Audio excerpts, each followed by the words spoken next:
समाज का एक बहुत बड़ा सच है कि हम सिर्फ सुंदर चीज़ों को ही देखना चाहते हैं। सुंदरता आज एक ऐसा बिंदु बन गई है जिस पर आकर हर कोई रुक जाता है।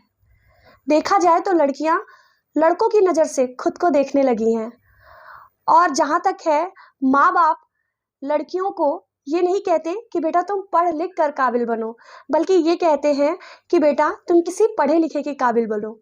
नमस्कार, अपूर्वा फायर टॉक्स में आपका बहुत बहुत स्वागत है। समाज में कई तरीके की रूढ़िवादी चीज़ें चल रही हैं।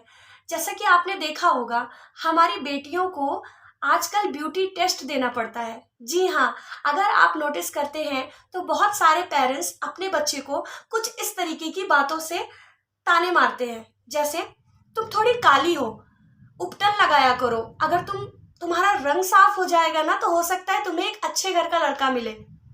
तुम थोड़ी छोटी हो, रस्सी कूदा करो, हाइट बढ़ जाएगी तो एक अच्छे घर का लड़का तुमसे शादी कर लेगा। ये तुम्हारे चेहरे पे इतने पिंपल्स क्यों हैं? पिंपल्स की दवाई कराओ, अगर चेहरे पे दाग और धब्बे होंगे तो कोई तुम्हें पसंद नहीं करेगा। हम इन तरीके की बातों से अपनी बेटियों को क्यों परेशान कर रहे हैं? हम किसी पढ़े लिखे के अकॉर्डिंग बात करते हैं तो हम किसी पढ़े लिखे इंसान से उसकी शादी कराना चाहते हैं, तो हम अपनी बेटियों को पढ़ाना क्यों नहीं चाहते हैं? आज का ये बहुत गंभीर मुद्दा है कि हम अपनी बेटियों को एक अच्छा फ्यूचर तो देना चाहते हैं, पर उसे सेल्फ डिपेंडेंट नहीं बनाना चाहते। हम किसी अच्छे और सक्सेसफुल इंसान से उसकी शादी कराना चाहते हैं। आज मैं बात करूंगी इसी गंभीर मुद्दे पे।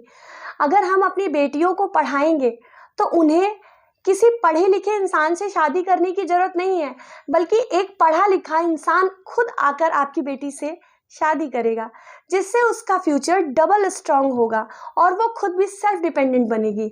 आइए इस मुद्दे पे आज मैं आपको एक कहानी सुनाती हूँ। आप जानते ही होंगे हमारे अयोध्या नरेश श्री राम जी के बारे में। मैं बात करूंगी उनकी धर्मपत्नी सीता माता के बारे में।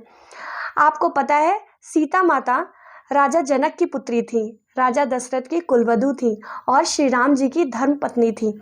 तीनों ही राजा थे, परंतु सीता माता के भविष्य की जो अनहोनियां थी उन्होंने उन्हें कई तरीके से परेशान किया, लेकिन वहां पर उनका एक रानी होना काम नहीं आया।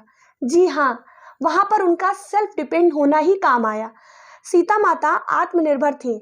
उन्होंने अलग रहकर वाल्मीकि की कुटिया में रहकर उन्होंने लव और कुश को जन्म दिया और एक अच्छी माँ बनकर उन दोनों की परवरिश करी। जी हाँ, अगर हम अपनी बेटी को अच्छे संस्कार देते हैं, अच्छे से सिखाते हैं और उसे पढ़ाते लिखाते हैं, उसे घर के सारे काम के अलावा बाहर के कामों में भी दक्ष बनाते हैं, तो हो सकता है कि अगर उनके भविष्य में कभी कोई अनहोनी, कभी कोई मिसहैपनिंग हो जाती है तो आपकी बेटी अपने पैरों पर खड़ी हो पाएगी। आप खुद नहीं सोच पा रहे हैं कि आप एक पढ़े लिखे लड़के से शादी करवा रहे हैं, लेकिन अगर फ्यूचर में बाय द वे कोई मिसहैपनिंग हो जाती है तो आपकी बेटी बिल्कुल अकेली पड़ जाएगी, उसका साथ देने वाला कोई नहीं होगा, फिर चाहे उसका हस्बैंड एक गवर्नमेंट एम्प्लॉय ही क्यों ना हो। बहुत सारे केसेस में देखा गया है कि हस्बैंड के डेथ के बाद या कुछ मिसहैपनिंग होने के बाद घर की बहू को लोग घर से बाहर निकाल देते हैं। ऐसे केस में आपकी बेटी अगर अपने पैरों पर खड़ी रहेगी तो हो सकता है कि उसे किसी भी तरीके की कोई भी हानि ना पहुंचे। मैं समाज सेविका अपूर्वा श्रीवास्तव आप लोगों से हाथ जोड़कर अनुरोध करती हूँ कि आप अपनी बेटियों को हर कार्य में दक्ष बनाएं, उन्हें पढ़ाएं, उन्हें लिखाएं, समाज में एक अच्छी पोजीशन, अच्छा स्थान दिलाएं। उन्हें कभी भी उनके फेस, ब्यूटी से जज ना करें, क्योंकि आप शुरू से ही अपनी बेटियों को एक सपना दिखा देते हैं, बेटा एक राजकुमार आएगा जो सफेद घोड़े पे बैठकर आएगा और तुम्हें ले जाएगा।